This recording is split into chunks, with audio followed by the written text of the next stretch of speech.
Se você achava que a justiça brasileira era muito lenta, se prepare, porque acabou de piorar. Foi anunciado na manhã de hoje, dia 5 de novembro, meu aniversário a propósito, que todo o sistema do Supremo Tribunal de Justiça foi completamente invadido por hackers que criptografaram tudo.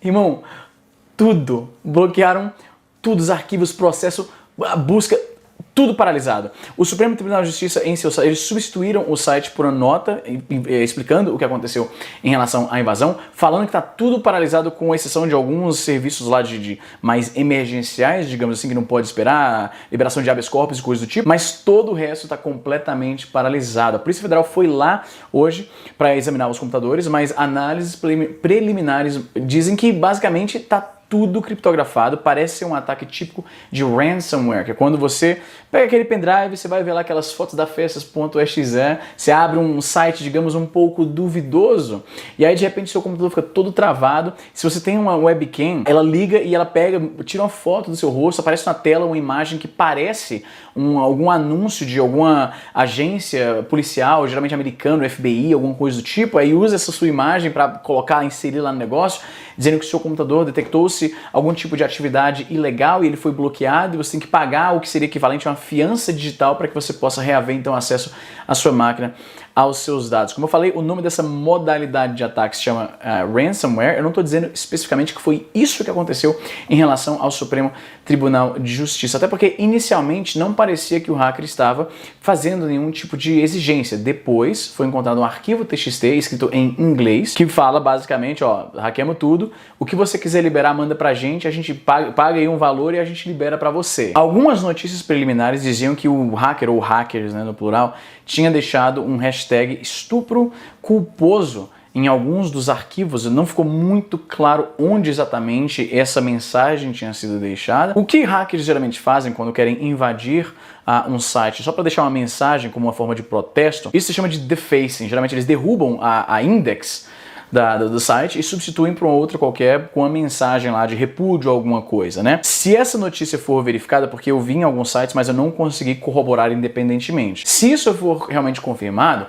parece que sei lá quem invadiu o site estava protestando contra aquela confusão toda que aconteceu lá no caso da Mari Ferrer, ou Ferrer, eu nunca ouvi o nome dela sendo pronunciado, na verdade. Esse caso todo da Mari é extremamente complexo e delicado para falar, porque primeiro envolve violência sexual, que é uma coisa que eu tento evitar falar aqui no canal, por motivos óbvios. Geralmente o YouTube coloca uma restrição de idade, ou às vezes desmonetiza, e acaba que eu trabalhei de graça, então eu evito, um dos motivos pelo qual eu evito falar. Segundo, que é uma questão jurídica, eu não tenho treinamento jurídico, eu não tenho conhecimento técnico em direito, então qualquer opinião que eu dei aqui é simplesmente a de um leigo que pelo menos leu um pouco e pesquisou um pouco, o que no geral me coloca já um pouco acima das pessoas que só lê a manchete e sai falando como se soubesse pra caralho da parada, mas ainda assim é extremamente perigoso emitir opiniões de cunho jurídico quando você não é advogado. Até quando você é advogado, você não tá imune de falar uma bobagem. E finalmente, como um homem heterossexual branco, eu tô na posição que qualquer coisa que eu fale sobre esse assunto, eu tenho certeza que eu vou estar incomodando alguém, então eu prefiro até não me meter muito, entendeu?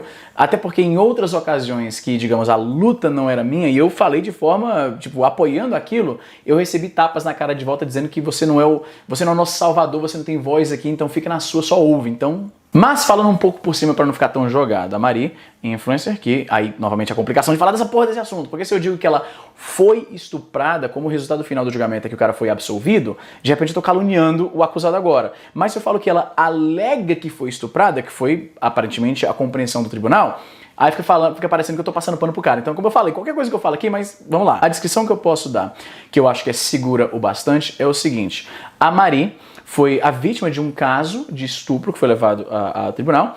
Achou-se que as provas não eram suficientes e, por causa disso, o acusado acabou absolvido. Quer você discorde ou não, é basicamente isso que aconteceu, são só os fatos. O Intercept lá do nosso amigo Glenn Greenwald foi fazer uma matéria sobre isso e meio que meteu os pés pelas mãos, porque eles usaram um termo que soa como se fosse técnico, como se fosse parte da sentença dada pelo juiz. O termo Estupro culposo, você deve ter visto, isso bombou em todas as redes sociais na última semana. Quando foram dar uma olhada na peça, essa frase não constava em lugar nenhum, essa expressão não constava em lugar nenhum, e as pessoas começaram a cobrar do Intercept que eles basicamente editorializaram ao ponto de que fez parecer que o juiz inventou um crime que não existe só para absolver o cara, quando na verdade o que aconteceu é que as provas foram determinadas insuficientes para condená-lo pelo crime de estupro de vulnerável. Pelo que eu entendi como leigo da peça, me parece que se a acusação fosse apenas de estupro, teria sido um pouco mais fácil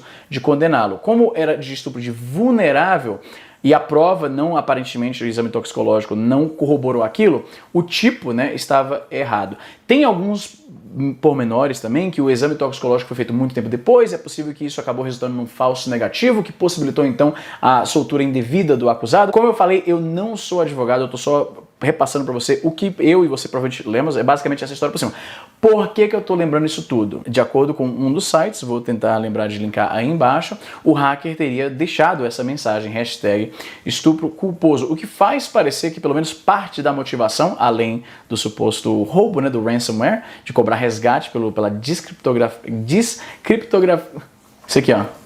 Isso aqui. Eles estavam cobrando por isso aqui, dos arquivos. Eu achei um pouco estranho, porque a mensagem que deixaram de texto lá era em inglês, e aí faz parecer, se o hacker é brasileiro, a ponto de ter feito isso como um protesto contra o judiciário por causa do que aconteceu com a Maria, é estranho que a mensagem, o texto, o arquivo de texto, pedindo lá o resgate dos arquivos, seja então em inglês. Então, as informações estão um pouco desencontradas, mas isso é o que se sabe até o momento. Como eu falei, o Supremo Tribunal de Justiça vai basicamente ficar paralisado, com exceção de alguns serviços mais emergenciais, até o dia 9, que creio é segunda-feira. Pelo que eu li, algumas das análises dizem que basicamente o Supremo Tribunal de Justiça, o seu elemento virtual, digamos assim, parou de funcionar. E talvez nem só tanto o virtual, porque sem o sistema, eles não podem procurar os processos, não podem fazer buscas, não podem fazer nada.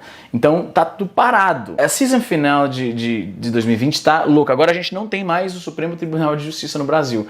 O que mais falta acontecer ainda, mano?